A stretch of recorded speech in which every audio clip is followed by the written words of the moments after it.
off camera, let me know. All right. Yeah, we will.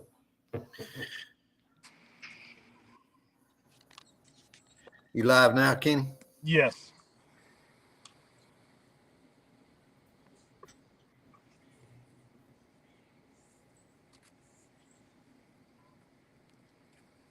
Just let me know whenever you get shared around, and we'll bring them in and introduce them.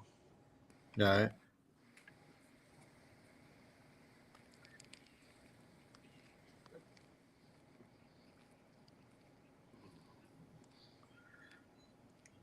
Well, it's not pulling up. Hang on a minute.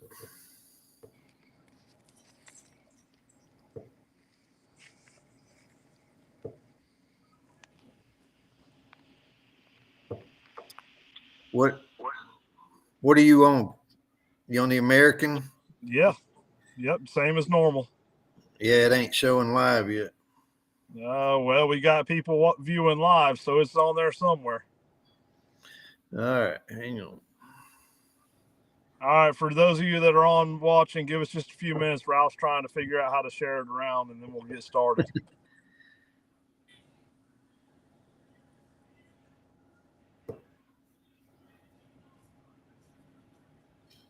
I would have done it, Ralph, but Brandy forgot to charge my computer.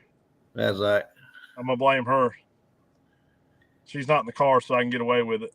Yeah.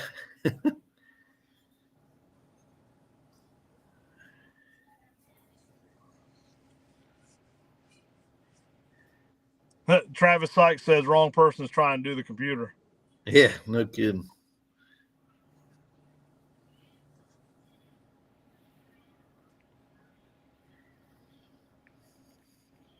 Jason Bell says, come on, Ralph. I'm coming. You can go ahead. It'll get there. All righty. So tonight we're going to talk about improving the odds of recovery. Ralph reached out to me, I guess it was this morning, and said that he wanted to have you on, Mark. Said you had some questions about improving the odds of recovery with hunting season coming up. So if you don't mind, just introduce yourself. Tell us a little bit about yourself and the Satilla Outdoors. All right, thank you. Good to be on with you this evening. My name's Mark Williams. I live in Blackshear, Georgia. I work in Ware County, Waycross. I'm an avid public land hunter, mostly right here in southeast Georgia, but may extend my range a little bit and go a little bit further out. Hunt about 10 to 12 different WMAs per year. And I'm the admin for Satilla Outdoors, which is a Facebook group for hunters and fishermen. Right now, we've got about 13,000 members on there, so we got a pretty wide reach. This is the busy time of the year for that group, and it's going to heat up even more as the deer season comes in here in the next week. And every year, I see people on there asking for a tracking dog, and so I've got a list on there now to try to make it somewhat easier. And I need to put a link to the Blood Trackers Network and trying to get it out for everybody to make it a little bit easier to get a hold of a tracking dog for their particular area when they need one. And I also see a lot of problems and misconceptions that come with having that tracking dog or calling it in. And I was hoping getting on with y'all tonight, maybe we can clear up some confusion, answer some questions that I see, maybe take some other questions from other people, and just make it a little bit more user-friendly for people, especially if they've never done it before, to call in a tracker to help them recover their deer. Yeah. We have a lot of, obviously our live stream, we do a lot of tracking stuff. So we get a lot of the tracking community, but I believe this is the first one that's originated from the hunting standpoint, the hunter's standpoint. Correct me if I'm wrong, Kenny. Yes, you're right, Ralph. And it's definitely needed. We have a lot of interest from the trackers, but we do need to get it out there to the hunters and improve recovery odds for the hunters. Yep. Mark had told me he had a few, you'd said you had some questions already, Mark. So if you want to dive right. in, and then everybody they'll start commenting. We can see them. I don't know if you can, but we can see their comments and we can start asking questions or answering questions, yours and theirs. And Okay, yeah. I hate to interrupt real quick, but Ralph, if you can, I'm on my phone because I'm traveling back from Iowa. We had an event there, so it's going to be hard for me to see the questions, so I may Okay. miss some. All right. But sorry to interrupt you, Mark, but go ahead. Oh, no problem. I just pulled from questions that I see common. Some of them I may already know the answer to, but I'm hoping to learn some stuff myself. But I'm certainly hoping that our listeners will learn a few things. And first thing I want to do is just give you a common scenario um, that you probably hear every year, multiple times. But let's just take this Saturday, opening day of archery season for Georgia. I'm sitting up in a stand, and I've got a shot at a buck with my bow. I make a shot. I see the buck run off with my arrow. I wait my typical hour. I get down. I look for blood. I don't see the blood, and of course, I'm not seeing my arrow. So I'll start walking in the direction that the deer ran. I'll go one, maybe 200 yards. And then I start thinking, you know what, this is going to be tougher than I thought. I hit my deer a little far back. I've lost my arrow. Maybe I better call in a tracker. So at that point, I make a phone call. I call Ralph or one of the other local trackers. Um, at this point, what have I done wrong? What should I have done instead of what I did? And what are you going to want from me when I make that phone call? So No. I'll share a little something. The first thing I'd recommend is before you even go out on that hunt, before season starts, contact the local trackers in your area and get to know them. Find out which ones are reputable. Do some research. That's the first step before you even get to that point. And then I'll get to your answer your question there. But I really want to touch on that because that's not emphasized enough in the hunting community, because tracking has become the cool thing to do. It's real popular. There's a lot of people getting into it, and they're not really training their dogs properly. And we're seeing a big influx of people bringing untrained dogs out there. So that's the important part.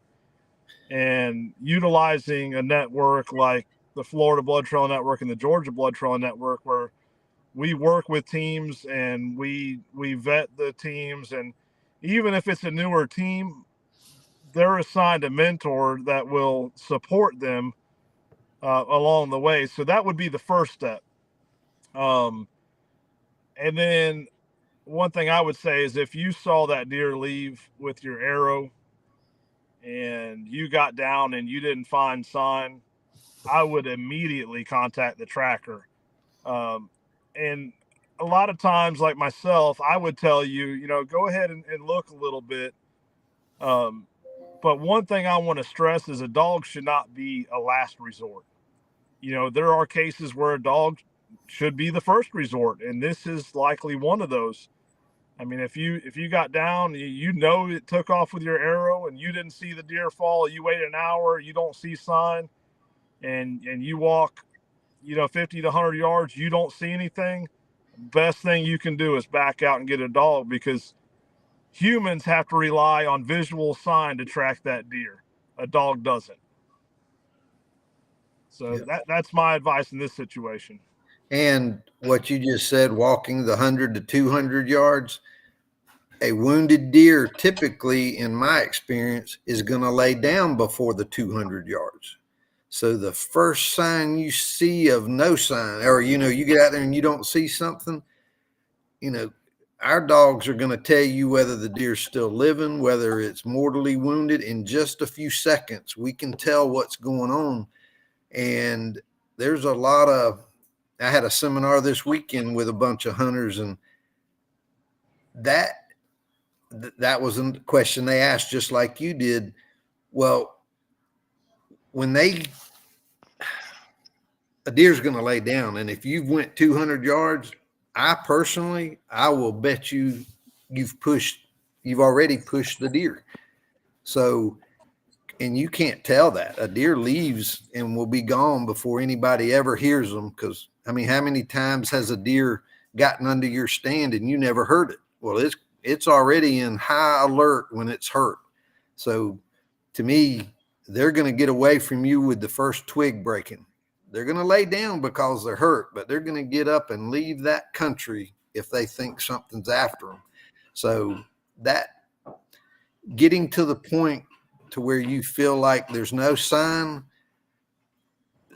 that can't be stressed enough to call the tracker in. Because to me, and I tell everybody, to me, that first or our worst enemy is hunters pushing deer. So and it can be, a gut shot's going to lay down really quick, but it takes a long time for them to die. But when you push them, they can leave that country so fast, it's unbelievable. And if you're on a small track or on,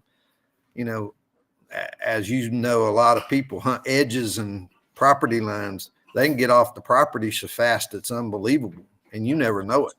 So to me, so in my scenario, Ralph, I said I got down out of the tree an hour after the shot and started looking, but I know I've shot the deer too far back. How long should we wait before we go after that deer? We're going to wait 5-6 hours minimum on a gut shot. If you know it's gut shot, we're waiting. Keep in mind, 5 to 6 hours is in our area at our ambient temperature this time of the year. Right. Because we may have some people viewing in northern states, it's going to be a lot longer because ambient temperature plays a big role on a gut shot deer. An hour is sufficient to get down and check the shot site. I would not recommend going past the shot site at an hour. No. And here's why. Often we hear, well, there's coyotes in the area. I get that. Keep in mind, deer live around coyotes all the time. So they know how to coexist with them. So when that deer is hurt and it goes and beds up, it's going to put itself in a position to where it's going to have the wind in its favor, so that it can smell threats coming towards it. And it's going to bed down fairly close, just like Ralph had said. Well, if you go in there and let's say it's within 200, 250 yards, that's a small window for a coyote to stumble across the trail. Well, if you go in there and you bump that deer and now it's ran, say, a half a mile, it may not run that far, but it could. Well, now you just extended that chance of a coyote coming across that trail and catching the scent of that wounded deer and getting to it quicker. So I wanted to hit on that because that's a common thing that we hear from hunters is I don't want the coyotes to get it. The other thing is I don't want my meat to spoil. You have to keep in mind that in order for the meat to spoil, that deer has to expire, that body temperature has to cool down, and then it has to rise again. So if it doesn't die for 6 hours, that clock doesn't start until it's dead, which is typically 4 to 6 hours in our region in this ambient temperature. So there's a lot more time. You have a lot more time than people realize. Yeah. That was one of the questions I was going to ask was about the meat spoilage. What for a gut shot deer shot at 8 o'clock in the morning, it's going to get up to 90 degrees early bow season. Won't my meat be bad at 1 or 2 o'clock in the afternoon? No, absolutely not. No, we got plenty of time. Yeah, I've tracked just with this dog. I've tracked over 700 tracks with camo. I have yet to have a spoiled deer that we found that we used our wait times. Now, I've had ones where people didn't call me in time and we had to get them the next day or something like that. That wasn't a wait time issue, but using wait times, I've not lost the deer for spoilage. So I would say in my experience, the statistics are in favor of use your wait times. You'll find the deer quicker. And I've just not had that trouble. So I don't worry about that. That's been my experience also with shooting deer and having to even wait till early the next morning, shoot them at the last light and waiting the next morning to find a deer, especially with one shot in the gut. They're not going to die for several hours. Especially as it gets colder. That can, you can play with that a lot more in the evenings when we get evening shots like that. Once it gets a little later in the year, we'll wait till the next morning if we have that opportunity. Yeah, and one thing I want to add is over the years, I mean, I've had some where I wouldn't say spoiled, but depending on where you're hunting at, especially cattle property, you know, sometimes I'll go in a little sooner than what I typically would, because buzzards get on them fast when you're around a bunch of cows. So there are instances where the tracker may make a decision to go in a little sooner than they typically would, but that decision needs to be left up to the experienced tracker. You know, and I've just last year I had hogs get on one a lot faster than what you'd normally see, but you know, those are very small percentages. I'm talking probably less than 2%. But now if we're around a bunch of cow fields, the buzzards can get on them pretty quick when they expire. So that's why we try to get there. We try to gauge it pretty close to when it expires. Good answer. That's been my experience too. Is we got more time on our side than what we realize. But I think a lot of people worry about down here in the South Georgia, North Florida heat. We got to get on them and get on them quick. And with the coyotes, that's a good point too. A lot of people worry about that. And don't get me wrong, Mark. When I said we use wait time, that don't mean hunters will use them. They'll call around 10 people trying to get them there quick. And a lot of times they'll push them, and you know, a gut shot deer can outrun a pack of hounds. It's not, you know, hurt to the point to where they can't get away. They just hurt inside. So they can leave the country. So and you know that deer's still alive when you track. Oh, absolutely. Mm-hmm. Well, not all.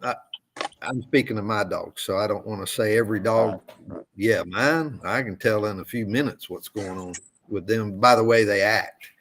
So yeah. Right. Another question I have: what is what would you say is the probably the number one mistake? And we may have already hit on it, but what's the worst thing I can do as a hunter prior to calling for a tracking dog? Grid search. Yeah.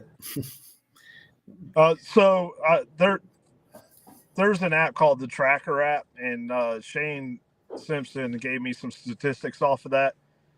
And last year, off of his data, the amount, I think it was only 21% of the deer were recovered after a grid search.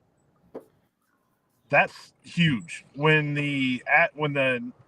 just say the national average is around 40%, you know, it's because you're factoring in on that. You're factoring in on lead, and off lead is higher. But when it drops by pretty much 50% after grid searches, that tells you grid search needs to be the last resort, not the first resort. Yeah. So what are we doing wrong when we do a grid search? How are we messing the dog up? Well, two things. You're pushing the deer typically, and you're spreading scent all over the place that we have to work out. And the biggest thing, a lot of hunters lie to us and they say they did not grid search. Yeah. And it takes us so much longer, some dogs so much longer to work through that, where if you're just honest, upfront and honest, you can help us get past that point onto some fresh ground and work through that a little quicker. Mark, we'll get out if we know that. And there's other situations that can fall into a contaminated area situation. If we know that it's contaminated, which spreading scent, grid search, we'll just make a big circle outside of it. If we know we got that, we'll just make a circle. They'll pick it up when it exits that area, and we'll pick it up, and it saves a ton of time. So being honest is one of the things they should always do. We're there. We're going to track it. Just tell us what's going on, because we have multiple options that we can work through problems. And if we know them, if not, we're going to find out if if the hunter's telling us the truth or not, because the dogs, the way they act, our GPSs, they draw pictures for us really quick and easy. And we start looking at things. We know how the tracks usually look and how we progress through a track. And when we see that, we're like, you grid search this. And then they'll come clean, and we'll go, dang, we just wasted 30 minutes on something when we could have just bypassed it and went around it and picked it up when it exited that contaminated area. Yeah. So one thing I want to add, Mark, is, we're not talking about, you having a couple of buddies come out and one standing on last blood and y'all going out, pushing 5 or 10 yards, looking for another spot. We're talking spreading out, fanning out, grid I've searching. had 5 to 7 guys all night long looking for stuff and lie to me. We'll figure it out, but why not just tell us the truth? Because we got ways of handling this stuff. Most good trackers are going to be able to handle that, no problem. Tell us, boom, we're going to go to plan B and we'll figure it out. Yeah, lying don't help anybody. No. It hurts a lot. Right. So, right. Do you need blood to track a dog or track a deer? No, sir. No. Well, you shouldn't, depending on how they've been trained. But the ones that train off of the pheromones, no, we actually don't care about the blood. Blood's for us. We like seeing it, but the dogs don't need it at all. We actually, that kind of helps with the grid search. When they can't see blood, they don't know. Hunters usually will stop when that happens, and that's when we like it, because we know that they didn't progress it too far. And I want to add to that, Mark. During bow season, you typically have some blood and blood trail, but when it comes time for muzzleloader, please call even if you don't have blood, because too often muzzleloaders do not bleed. Yep. And many times I keep telling people this, and every year I hear someone say, man, I wish I would have called you. I thought I missed because I didn't see any blood, and the deer was dead 80 yards away. Yep. And would you say a lot of people would shoot back before I got tracking dogs. You didn't see blood, you thought you missed. Don't ever think that. Me and Travis and Jason went on one last year that we got there on a track. And when we showed up at the gate, the guy had the worst look on his face, like something was wrong. I said, man, what's going on? He goes, I just missed a deer of my lifetime. I said, what do you mean you missed him? He said, waiting on y'all. One crossed the road on me and I shot. And I said, well, how do you know you missed? He goes, I didn't see any blood. I don't have any blood. I said, let's go put on it. When we get done with the first one, let's go put it. Shoot, we recovered both of them. He had left that deer so fast it wasn't funny. He was depressed. So we go on a ton of calls just to confirm a miss. Half the time we find the deer. Yeah, and not just that, especially during rifle season, people take longer shots and they don't realize they think the deer was standing somewhere where it wasn't, and they don't find sign. They think they missed, and if they'd have went another 40 yards, they'd have found the sign. Yep. That's right. I've experienced that many times. Yep. And when we get to it, we are going to cover all the bases when we get there for that reason. We know that a lot of hunters are not very good range finders. They just they're not good at that. And when we miss where they say, we don't just load up and go. We scour the area.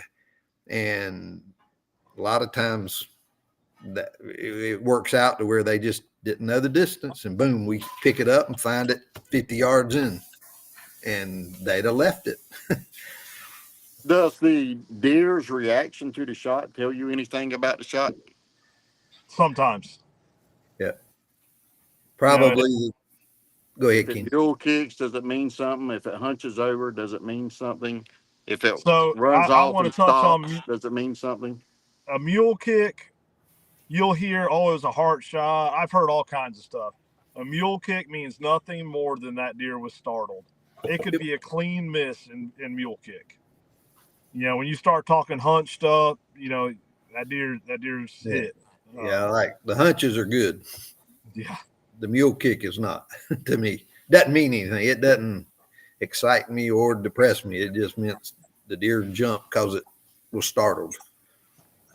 Yeah, I'm gonna be honest. I mean, don't get me wrong. Some body reactions does mean stuff like hunched up, tail tucked, all that stuff.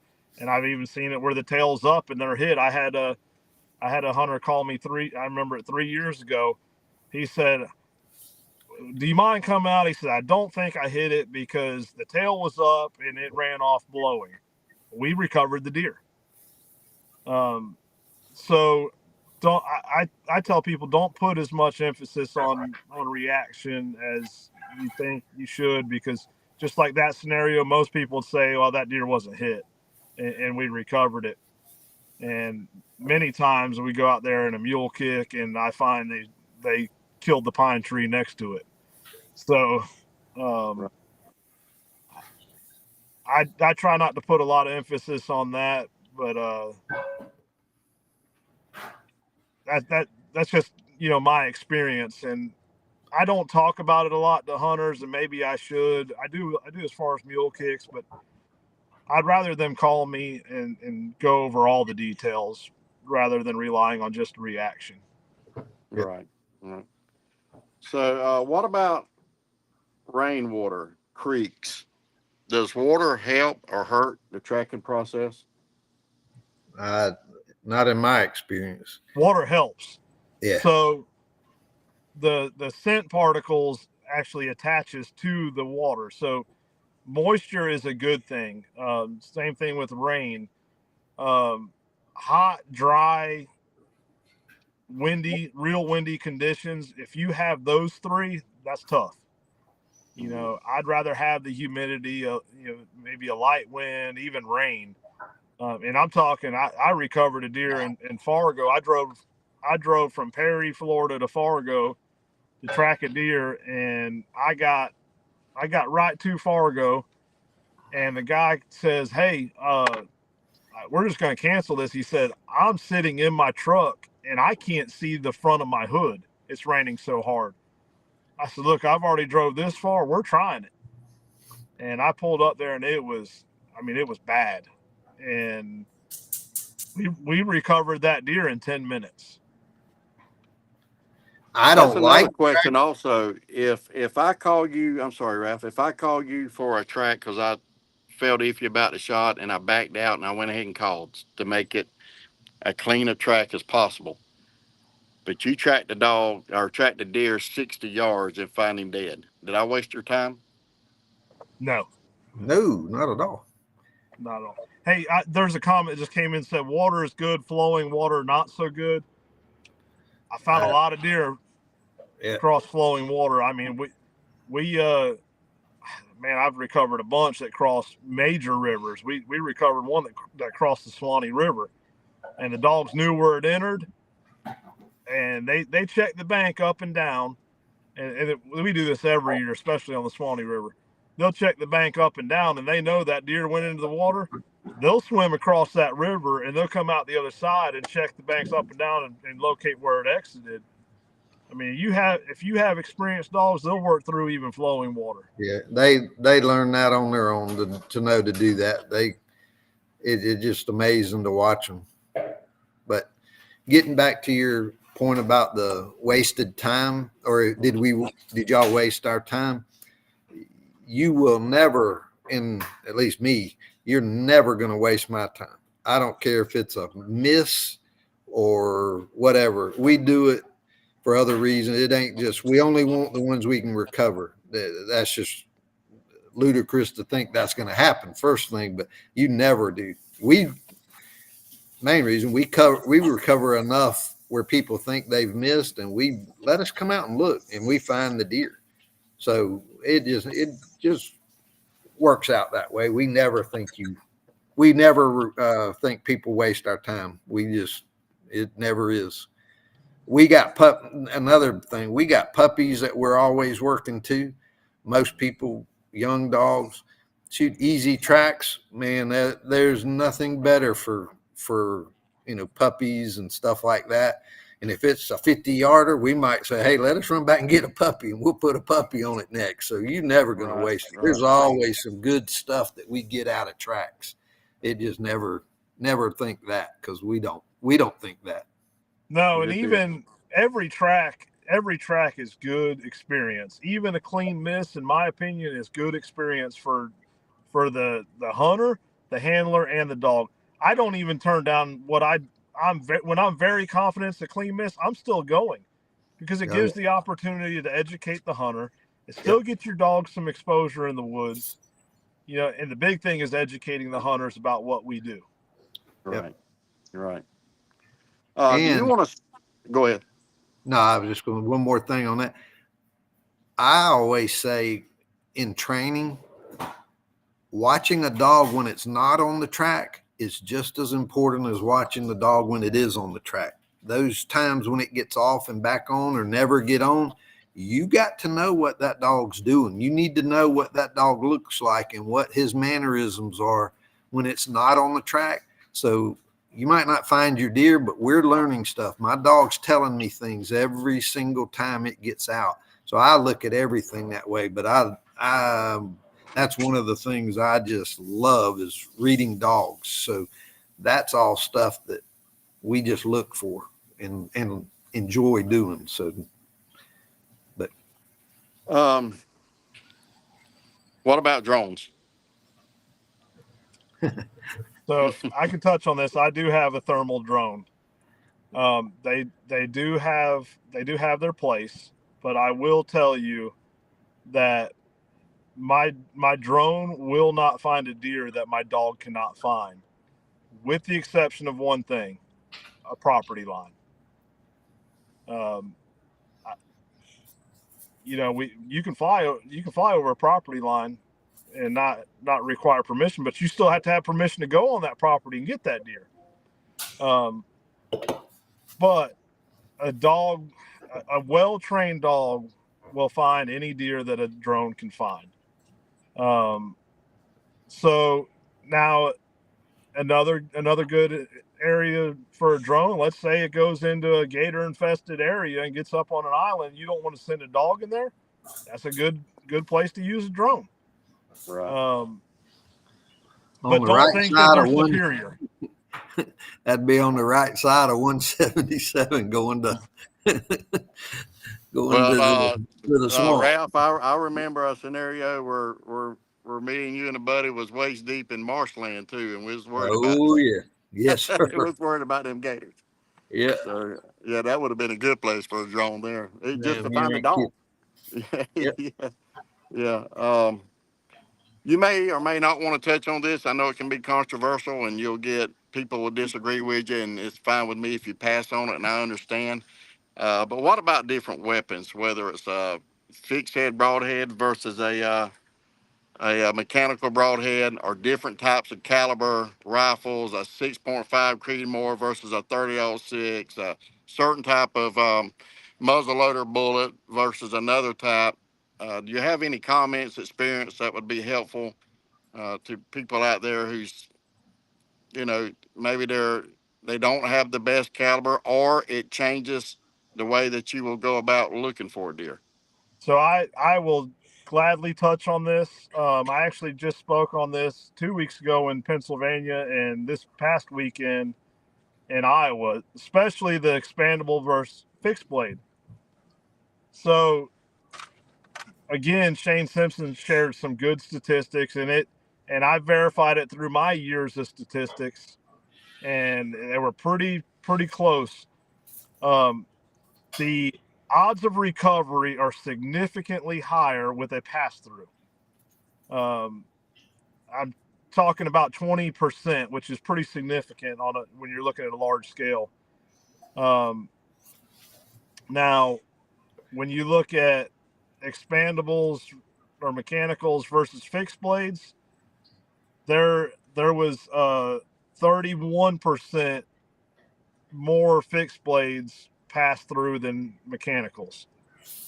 And even so, I mean, and it's about the same with compound bows or crossbows.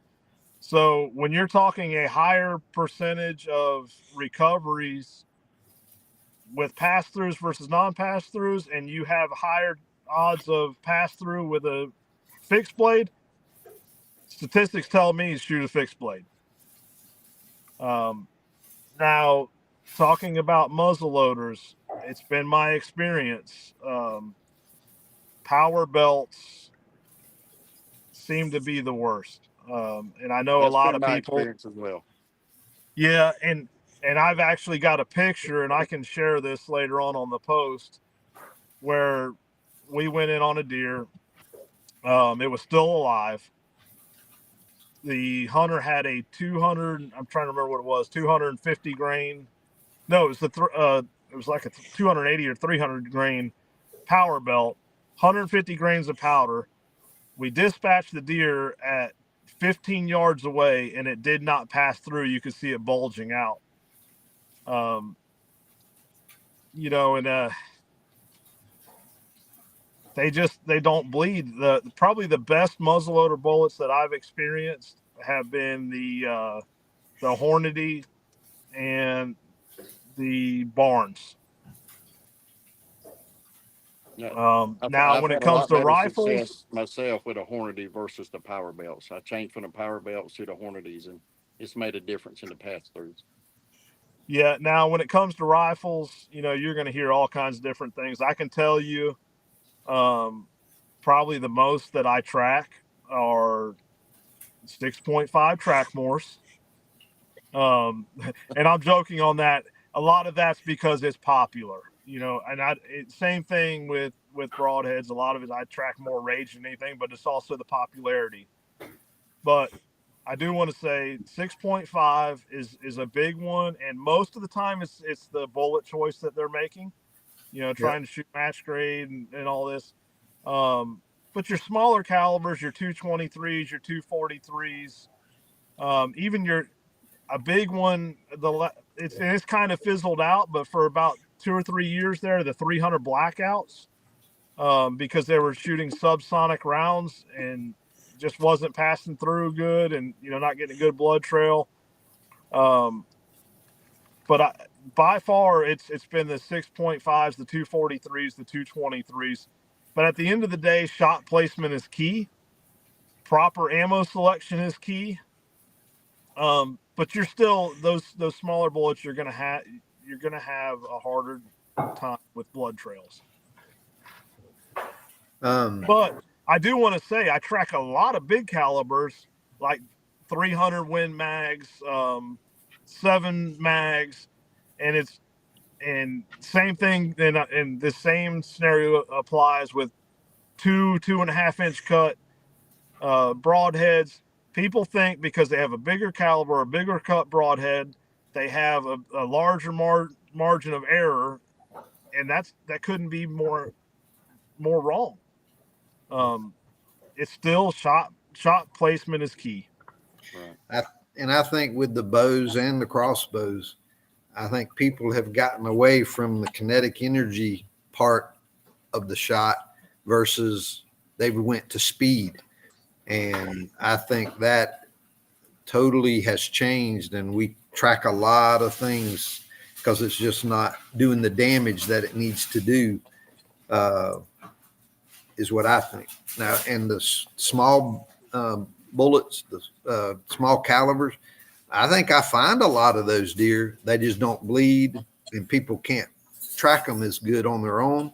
And we find them, but we get a ton of calls off of the small, probably 243 to me, and the 6.5 is what we see the most of when we Yeah, and I want to add something on the broadhead. Something that's not talked about a lot that was years ago is keeping them sharp. Oh yeah. Right. Um, what about payment? I know most trackers, my understanding, work off tips. Um, I don't typically carry around $100 cash on me.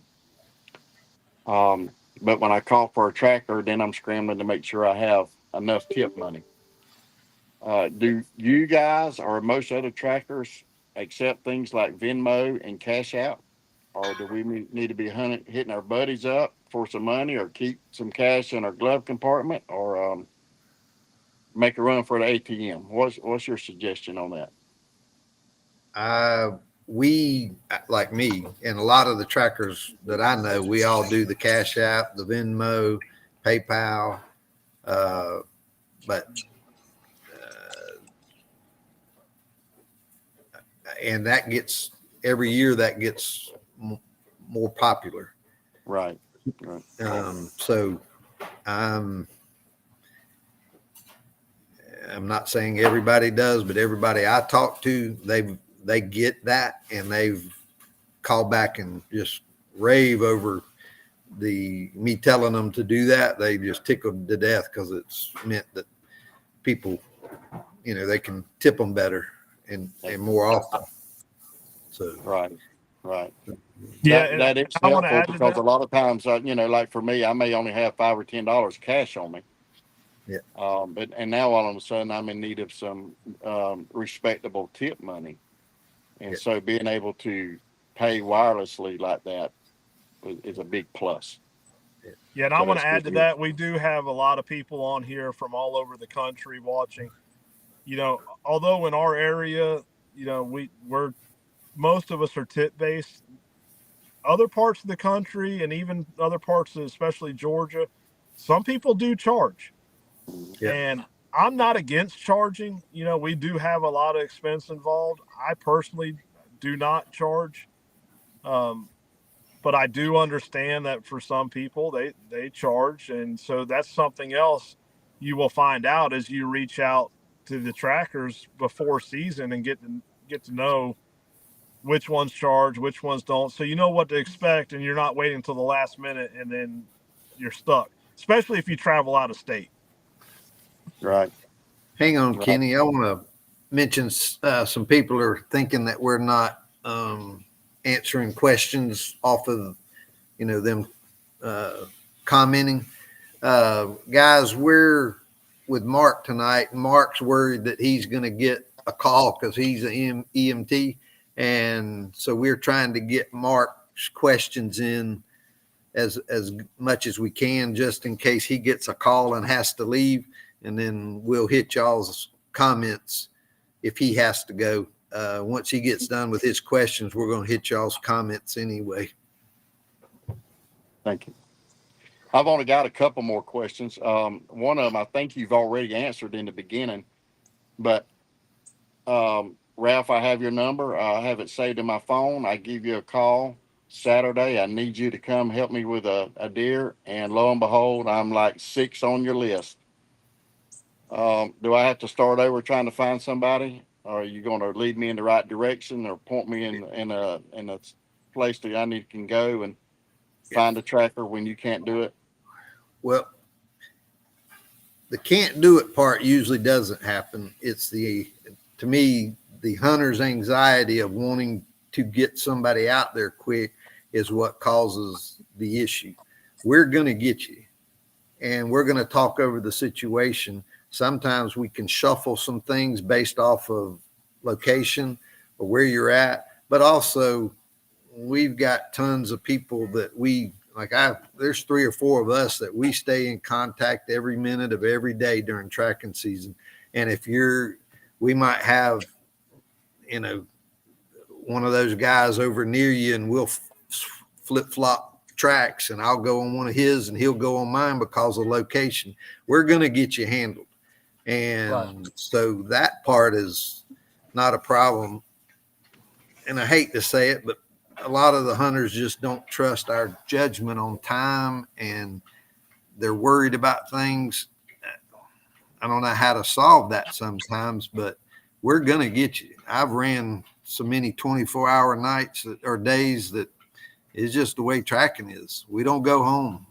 If I'll stop and sleep for 30 minutes somewhere and get back up and keep going. So we're going. I want to touch on this too, Ralph, because your question about being sixth in line, Ralph, I think one thing you may have missed is I can tell you people like myself and Ralph and other people, we're not out there stacking tracks to be greedy. There are people out there that does stack tracks to be greedy, and then they overcommit themselves and they don't show up. So again, getting to know your trackers is key. And we made some moves a few years ago in Florida, and this year we're implementing it in Georgia, to where we have actually we've I don't want to say developed. We've inherited or borrowed a process that Alabama's been using, where we have a point system that basically ranks these trackers, and it's how we structure our list for each county. And your more experienced trackers move up to the top of the list. Well, typically those are the busiest trackers, and they really don't need the phone calls from the list because they have a reputation. But the reason we do that is because those are the people that are more likely to refer those tracks out to the right teams, and that's what's crucial. So sometimes maybe we don't refer it out and we do leave you sixth on the list, and it's not because we're greedy or we're stacking tracks. It might be because we know that we're the best team for that situation. So it's always good to talk through that. And if at any point you feel like you're going to be neglected, just be honest and tell the tracker. Don't just go calling around. Just say, hey, I am concerned. Here's my concerns. And a good tracker will explain what's going on. And like Ralph said, we talk to other trackers all day, every day. Yep. All right, guys. Well, I appreciate it. That's all the questions I have. I'm going to go ahead and log out so you can attend to some of these other questions and continue the conversation. I'm going to continue to watch as a viewer, but I appreciate you taking the time to answer these questions. I hope it gives some of these hunters an idea what to expect when they need a dog and when they should call for a tracker versus waiting to they get 6 buddies out there to grid search and then decide, hey, we need a tracker. So it's been very helpful, and I greatly appreciate it. Thanks for coming on, Mark. Appreciate it. You're Thank welcome. You, Mark. Y'all have a great season. You Thank too. You too. We'll see you. Bye-bye. All right, Kenny. Hang on a minute. Let me get down here. Now, I don't have the option of placing it on the screen because I'm not the host, I don't think. Right. So if you tell me which one I might be able to go through, it's got it so small on my screen, it's hard to. But that's all right. You can just read it and we can go from there. Yeah, I'm reading. Oh, we got one guy from the UK. I saw that earlier. Hey, Carl. Glad you came on. He said the thought, I'm going to put it here.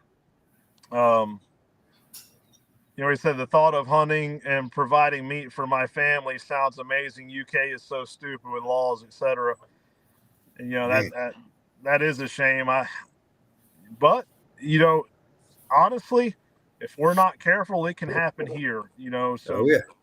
So be smart about, especially on social media. Be smart about the stuff you're putting on social media, especially trackers. I have put some stuff in the past that shouldn't have been on there. I'll admit that. You won't find that stuff now. Yeah. So here's one from Lee. Yeah. Says, what is the average cost to track? It's different all throughout the country.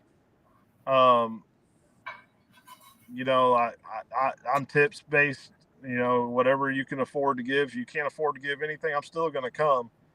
But I would Yep. say the average tip is probably around $150 in our area. I would say the same thing.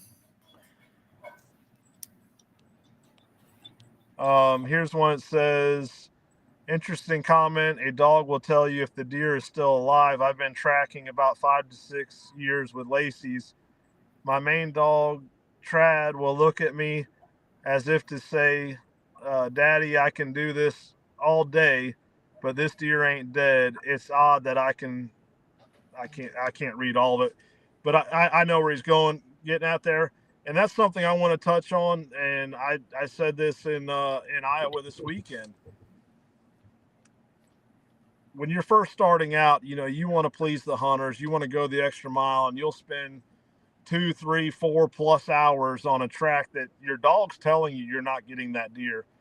And I want to give a piece of advice that maybe will help some of you guys. And I guess it was about 4 years ago now. Kim Long came to our camp, and we were sitting around the campfire. She said, I just got to ask you a question. She said, how do you not spend 2 to 3+ hours on a track that you know is not fatal? I said, it's real simple.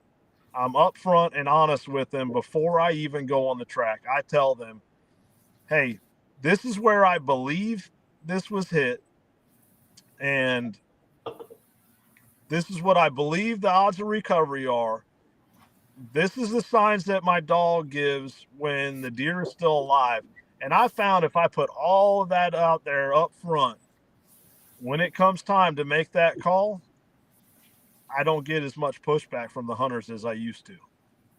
Yep. It's amazing when you can lay down the scenario before it ever happens, and then when it starts happening just the way you said it, they gain confidence in what you told them. Right. I'm trying to read through some of these myself. Yeah, it's my computer was dead, so I'm on the phone, and the way this is, I can't hardly.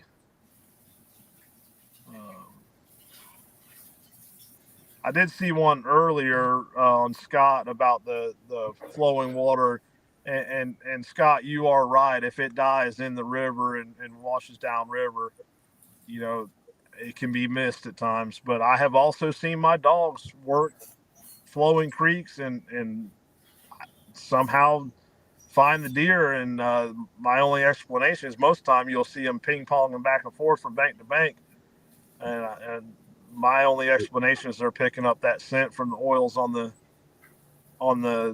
hide that collects on the edge of the banks and works it out. But obviously that's not all the time.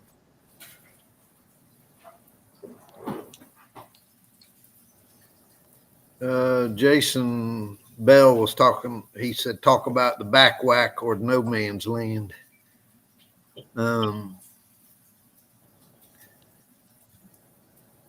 Yeah. So the typical reaction from a back whack is that the deer will drop, and sometimes it'll lay there stiff as a board, like you killed it stone dead, and you set the gun down, and next thing you know, that deer gets up and leaves. You know, all you did was shock that spine and temporarily paralyze it. If you shoot a deer and it drops in its tracks, you better be ready to put another one in it. Even if you did kill it stone dead, you better be ready to put another one in it. As far as no man's land is above the spine. You know, and some people's going to argue that. They're going to say, "Oh, there's a void, this and that." You can argue it all you want. You're never going to make me believe that. I've seen it. I mean, it's been proven time and time again that there is no void. Yep. All right. Hang on.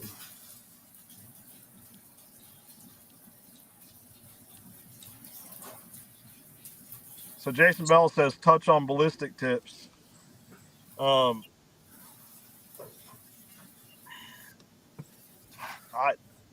I personally, I don't have an issue with ballistic tips, but I will tell you they expand rapidly. So you may not have as much of a blood trail in some cases. I think shot placement is the key. That's number one to me. Right. But also, I think there are better bullets than others, and I think some people use terrible projectiles that they need to use things that expand better and just have more knockdown power. Yep. Even small calibers are that way. There again, I think speed is like becoming the biggest thing on this earth for people, and that's not the way to do it. Right. Gene Ferris said, and this is my view on ballistic tips too.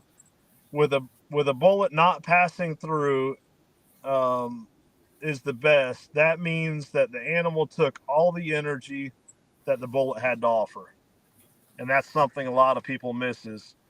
You know, they want that pass through, so it's bleeding out of both sides. But you know, I like that energy, and there's some bullets out there. I'll tell you that I've shot deer with, especially at longer ranges. If you don't have the proper bullet and you have them fragment, you're in a world of mess. And I have had that happen. Yeah, and bigger the bullet doesn't. That's not always good. We had one last year. It was a 300, it was a 300. It did not pass through. We couldn't believe it. Right. Either. So you just got to have the right setup. But shot placement to me is everything. Yep. Michael Pritt says, I don't ever use broadheads. It's just not worth it. I'll save a good used broadhead for a hog, or I'm the same way. It's not worth it. You need a good sharp broadhead. I mean, you can reuse components, just not the blades, or at least sharpen them. Yeah.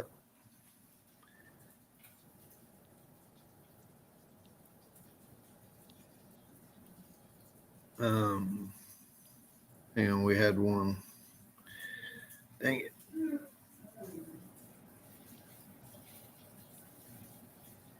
Yeah, Gene also said, I hate when trackers post videos. Sure, we all see it, but we don't need to post it. That's what's going to get us in trouble. Yep. Me and you saw that one at the same time. Yep.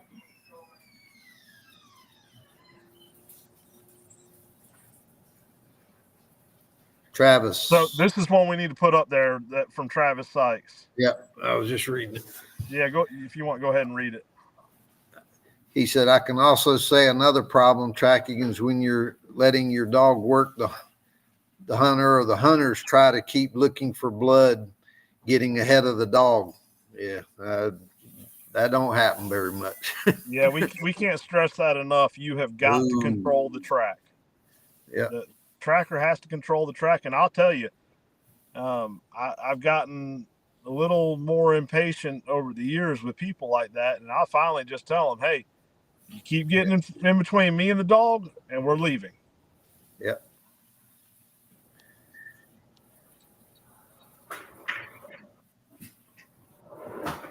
Another problem is after you've called us, and me and Travis talk about this all the time. We went on one last year, and I've mentioned it on these live streams. Called us, we get there, and 8 hunters or 8 people come out of the woods when we pulled up. And we just went, holy crap, knowing they were out there just searching. Yep. After they called us, not before, after, until we got there. And it was just unbelievable. It's probably about as mad as I've ever been. And I don't get mad much, but I was hot. Oh, yeah, I've had it happen too. Laura Rogers said, I had a hunter last year even flip the deer over, come back an hour later, and it was gone. I've experienced that myself. Yeah, Mike Maynard says, it seems like back whack is one of the hardest things for hunters to understand. Every year we tell people, and every year we have to keep telling them. Yep. Mitchell Smith said the bullet shortage a couple of years ago caused folks to buy anything they could find, not the best they can find. I agree, but even then, before then and after then, people keep buying junk. Yeah. Jason Bell says neck shots. Neck shots. Woo. Ooh. I spoke about this in Pennsylvania and in Iowa.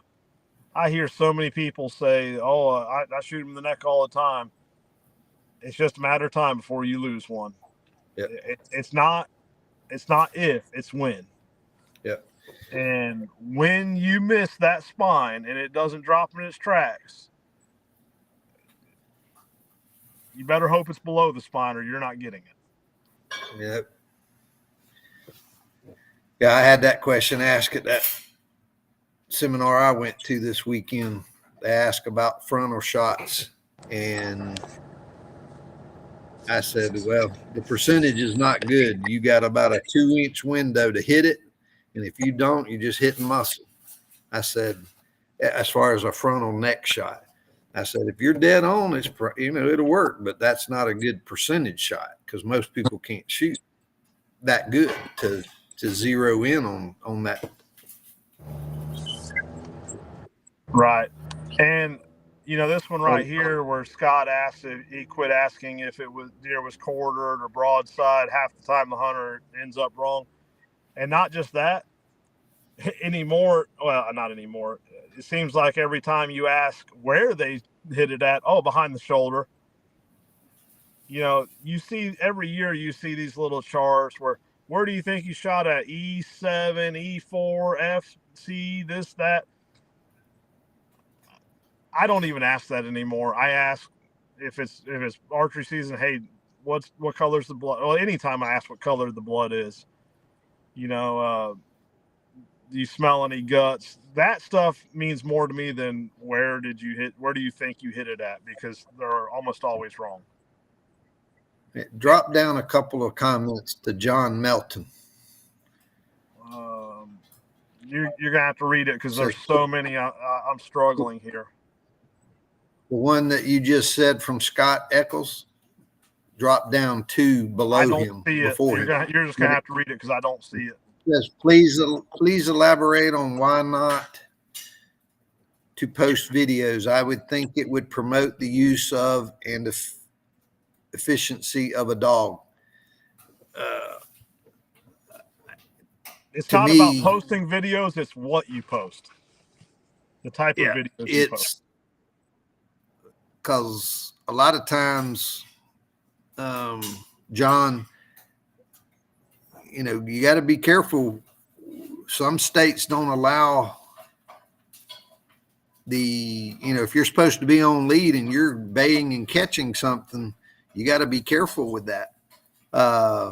Well, not just about what states, Ralph. It's people don't want to see that, especially animal rights activists and all that. Yeah. Yeah, we try to monitor who gets in the group, but we can't catch everybody. And it'll start, even if it is legal, too much of it will start making the politicians start to tighten up on what we can do and can't do. Even though it might be the most efficient, they're going to get heat from it, and they're not going to allow us to keep doing stuff. So it's better not to post the stuff that's going to get in the wrong hands, and it's going to cut off some of our abilities out there and the rules that we have to abide by.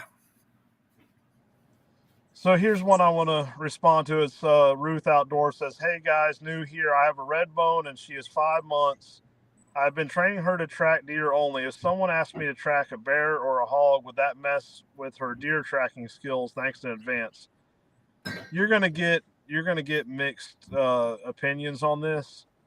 I personally am not a fan of tracking hogs and deer. Now I will track some exotics with my dogs. Sometimes it can mess with them because they end up liking the action of one or the other. But if you do the proper training, you can have a multi-purpose dog. I personally don't think it's the best route to go, but that's everyone's own opinion there. My only, yeah, I can see where dogs could do it. My problem, my dogs are gritty enough. I'm scared to put them in there on something that could hurt them. Even though a deer can, they got there's different levels of a bear or a hog than it is to a deer to me. And I'm not going to put them in there on it. I know that's not the question she asked, but that's why I don't even try that stuff. But there is a lot of people that tracks bows or multiple, but I have seen it ruin some dogs. But again, a lot of that's in the training as well. James McDonald says, please escalate or let folks know that the deer is not theirs until you take your dog off the deer. My dog is adamant he's 1,000% after what he believes is his until I get to cheer him or pet him and congratulate him that deer is his. And honestly, that's the tracker's responsibility. It should go over that before they even start. And again, reiterate that when you get it up to the deer. Travis Apple says people will spend money on bow or gun, but run to Wally World for a projectile or arrow and broadhead. The arrow kills, not the bow. The bullet kills, not the gun.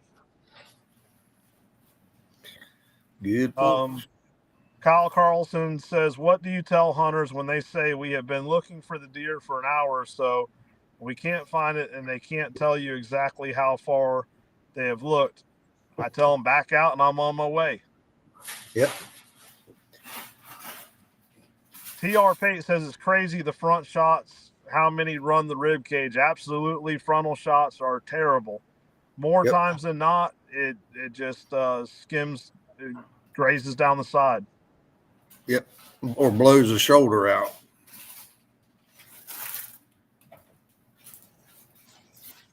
Jason Bell says, the question I get, if the only shot I have is a gut shot, should I take it? I will never tell someone to take a gut shot on intentionally. I feel it's unethical, and I like to promote ethical shots. But I will tell you, we'll recover that deer if you don't push it. Oh yeah. So Travis says, I use chart to ask if it's on the right side or left side entrance to get an idea if it's possible liver or gut, assuming an angled shot. Travis, I've been there, done that. I throw the charts away because 9 times out of 10, it's wrong. Yep. I've had guys be freaking 18 inches off from what they just knew was the shot. Get there and go, boy, that ain't very, very close. Yeah. Well, Ralph, we're going to be on live tomorrow night, so you guys hop back on, and let's save some of this stuff for tomorrow night. All right. I'm glad that Mark came on today from a hunter's perspective, and we will do this more often. So if any of you are watching this and you want to come on, just let us know, whether you're a hunter, a tracker. If you have questions, you can email us. You can email me, Kenny, at AmericanBloodTrackers.org or Ralph at AmericanBloodTrackers.org. You can send us a message on Facebook. Last week I had people texting me and private messaging me with anonymous questions because they were concerned about their name being brought up for some of the questions. Trust me, we're not going to say who it is. You can go back and listen or watch last week's live stream. You will see it was never mentioned, and we will help you in any way that we can. Ralph, you know as well as I do, we're just out here trying to help the tracking community, trying to help the hunting community. We're not asking for anything out of this other than spreading the word. Yeah. Let me answer one person real quick. Inside joke. Derek, you're on your own. Yeah. So Mitchell said, can you discuss the difference between gut and intestinal. Mitchell, tune back in tomorrow and we will touch on that because that is a hot topic. It's something that was brought up in Iowa, and we're going to leave you hanging on that one so we can get you back tomorrow.